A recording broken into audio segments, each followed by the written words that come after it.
নমস্কার বন্ধুরা, শ্রাবণী রান্নাঘরে আপনাদের সবাইকে স্বাগত জানিয়ে আমি আবারও একটা রান্নার ভিডিও নিয়ে আপনাদের সামনে চলে এসেছি। আজকের আমি আপনাদের লাউ দিয়ে একটা অসাধারণ রেসিপি বানিয়ে দেখাবো। আশা করি আপনাদের ভালো লাগবে। তার জন্য কিন্তু আমার পুরো ভিডিওটা আপনাদের দেখতে হবে। আর দেখা শুরু করার আগে একটা লাইক দেবেন, সুন্দর একটা কমেন্ট করবেন আর শেয়ার করতে ভুলবেন না। তাহলে চলুন আজকের আমি এই লাউ দিয়ে কি বানাই সেটা আপনারা একবার দেখে নিন। লাউয়ের এই রেসিপিটা বানানোর জন্য প্রথমে আমি এখানে দেখুন গ্যাসটা অন করে একটা কড়া বসিয়ে দিয়েছি আর কড়ার মধ্যে দিয়েছি আমি বেশ কিছুটা জল। এইবারে আমি এই জলের মধ্যে দিয়ে দেব, দেখুন এখানে আমি লাউকে এইভাবে একটু কেটে রেখেছি আর রেখেছি আমি এখানে একটা মাঝারি সাইজের আলু, সেটাও কিন্তু এইভাবে ছোট ছোট করে একটু ডুমো করে কেটে রেখেছি। এই লাউ আর আলুটা আমি জলের মধ্যে দিয়ে দিলাম। এবারে আমি এর মধ্যে দিয়ে দেব খুব সামান্য অল্প একটু নুন, অল্প সামান্য একটু নুন দিয়ে দিলাম এর মধ্যে। এবার লাউ আর আলুটাকে দেখুন একটু কিন্তু সেদ্ধ করে নিতে হবে। প্রথমে আমি লাউ আর আলুটা এইভাবে একটু সেদ্ধ করে নেব। আর এর মধ্যে আমি শুধুমাত্র নুন দিয়েছি, কোনো রকম হলুদ কিন্তু আমি ব্যবহার করিনি। তার কারণ হচ্ছে আমি এই রান্নাটায় কোনো রকম হলুদ ব্যবহার করব না, সেই জন্য আমি এর মধ্যে হলুদ দিলাম না। শুধুমাত্র অল্প সামান্য একটু নুন দিয়ে এই লাউ আর আলুটা প্রথমে সেদ্ধ করে নিতে হবে। লাউ আর আলুটা দেখুন আমি কিন্তু এখানে ভালোভাবে সেদ্ধ করে নিয়েছি। লাউ আলুটা কিন্তু এখানে আমার সেদ্ধ হয়ে গেছে, আপনারা দেখতেই পাচ্ছেন। এবারে এটাকে আমি জলটা খুব ভালোভাবে ঝরিয়ে নেব। জলটাকে ঝরিয়ে নিয়ে আমি এখানে আলাদা করে তুলে রেখে দেব। এগুলো কিন্তু আমাকে জল ঝরিয়ে আলাদা করে তুলে রেখে দিতে হবে। লাউটা আমি এখানে দেখুন লাউ আর আলুটা এখানে সেদ্ধ করে আলাদা করে তুলে রেখে দিয়েছি। আর অন্যদিকে গ্যাসটা অন করে আবারও কিন্তু কড়াটা আমি এখানে বসিয়ে দিয়েছি। এবারে আমি কড়ার মধ্যে দিয়ে দেব দেখুন সর্ষের তেল। এখানে আমি রান্নাটা সর্ষের তেলে করব, আপনারা চাইলে কিন্তু সাদা তেলে করতে পারেন। এখানে আমি প্রায় 2 চামচ মতো সর্ষের তেল দিয়ে দিলাম। এবারে তেলটা একটু গরম হতে দেব। তেলটা আমার এখানে দেখুন গরম হয়ে গেছে। এবারে আমি এর মধ্যে দিয়ে দেব একটা তেজপাতা, আমি এখানে ছিঁড়ে দিয়ে দিলাম।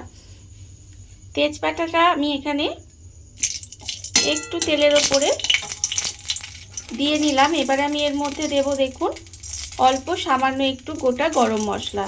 গোটা গরম মশলার মধ্যে আমার এখানে আছে ছোট এলাচ দুটো লবঙ্গ আর অল্প একটু দারচিনি। এবারে দেখুন আমি তেজপাতা আর গোটা গরম মশলাটা একটু তেলের মধ্যে ভেজে নিয়েছি। এইবারে আমি এর মধ্যে দিয়ে দেব তেলের ওপরে অল্প একটু নুন দিয়ে দিলাম।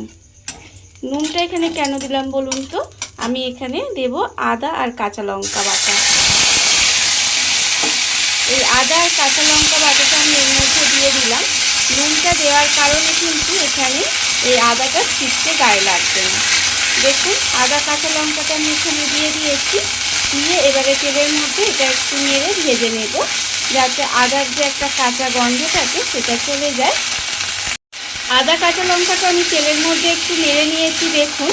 এইবারে আমি এর মধ্যে দিয়ে দেব, এখানে দেব দেখুন অল্প একটু নুন। যেহেতু আমি আগে একটু নুন দিয়েছি আর লাউটা সেদ্ধ হওয়ার সময়ও নুন দিয়েছি, সেটা বুঝে কিন্তু অল্প সামান্য নুন দেব।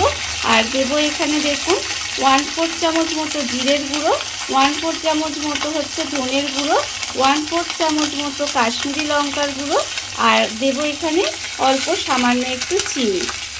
এখানে কিন্তু রান্নাটা খুব অল্প মশলায় রান্নাটা হবে আর খেতে কিন্তু ভীষণই সুন্দর হয়।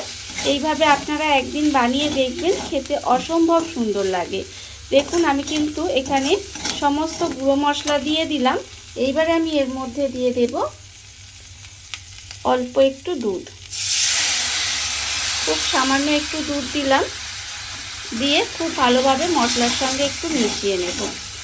দেখুন মশলাটা যাতে তলায় লেগে না যায় সেই জন্য আমি এখানে একটু দুধ ব্যবহার করেছি। এবারে মশলাটা আমাকে খুব ভালোভাবে একটু কষিয়ে নিতে হবে। দেখুন এইভাবে কিন্তু মশলাটা আমি একটু কষিয়ে নেব। মশলাটা আমার এখানে দেখুন কষানো হয়ে গেছে, মশলা থেকে কিন্তু তেলটাও ছেড়ে দিয়েছে। এইবারে আমি এর মধ্যে দিয়ে দেব এখানে আমি যে রেখেছিলাম আলু আর লাউটা সেদ্ধ করে রেখেছিলাম, সেই লাউ আর আলুটা কিন্তু এর মধ্যে দিয়ে দিলাম। দিয়ে খুব ভালোভাবে কিন্তু এইভাবে একটু মিশিয়ে একটু রান্না করে নিতে হবে। দেখুন আমি কিন্তু প্রথমেই বলেছি যে রান্নাটা করতে কিন্তু খুব বেশি তেল মশলা লাগে না, আর সময়ও কিন্তু খুব কম লাগে, খুব অল্প সময় রান্নাটা হয়ে যায়, আর খেতে কিন্তু দুর্দান্ত হয়। এইভাবে আপনারাও একদিন বানিয়ে দেখবেন, খেতে কিন্তু অসম্ভব সুন্দর লাগে। এবারে দেখুন লাউ আর আলুর সঙ্গে কিন্তু মশলাটা খুব ভালোভাবে একটু এইভাবে কষিয়ে নেব। মশলার সঙ্গে লাউ আর আলুটা দিয়ে দেখুন এইভাবে কিন্তু আমি 5 মিনিট মতো একটু রান্না করে নিয়েছিলাম।